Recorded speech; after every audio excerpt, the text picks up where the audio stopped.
พี่น้องเอ้ยเนาะอันนี้ก็จะเป็นหมองอยู่หมองเศร้าพี่น้องเอ้ยเนาะหมองพักหมองเศร้าเพิ่นตัวว่าขออนุญาตนำพี่น้องเอ้ยเนาะอ่าสำขอเป็ดขอไก่เนาะเลย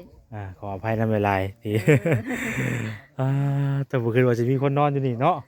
เอากับอ่าลูกหันแหล้วเลเอยเห็นได้พี่น้ลูองเอ้ยกสองคนจนแม่นอนจิอ่าล้างฮะเป็นความบ่มีเนาะเลยมันเอบ่มีอยู่ไปอยู่อยู่ไปหมุนไปเนาะแม่นเลยเออยู่ไปอยู่เพิ่นก็คือกันแล้วลืนนี้น้อยหนึงปุ๊บช่วยโฉมห้องอยู่เพิ่นหาบ่ทันได้แล้วไปสั่งได้แต่มุ่งหั่นละเอทั้งนี้เว้าแบบผู้ไทยบ่ผู้ไทยนี่อ๋อเมืองแม่จะพรบัดอ๋อ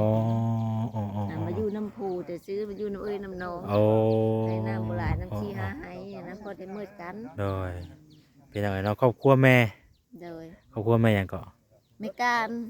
แม่ก้านโดยแม่ก้านพี่น้องเอ้ยมาพ่อเป็นเธอเลขเนาะเห็นแล้วก็โอ้พี่น้องเอ้ยเนาะสภาพการเป็นอยู่เพิ่นถือว่าชุดยอดเลยเนาะพากันชนกันเศร้าอยู่พี่น้องเอ้ยพวกนี้เนาะนี่พี่น้องเอ้ยชุดยอดจะดีนี่พี่น้องเอ้ยของพักรักเศร้าเพิ่นเนาะ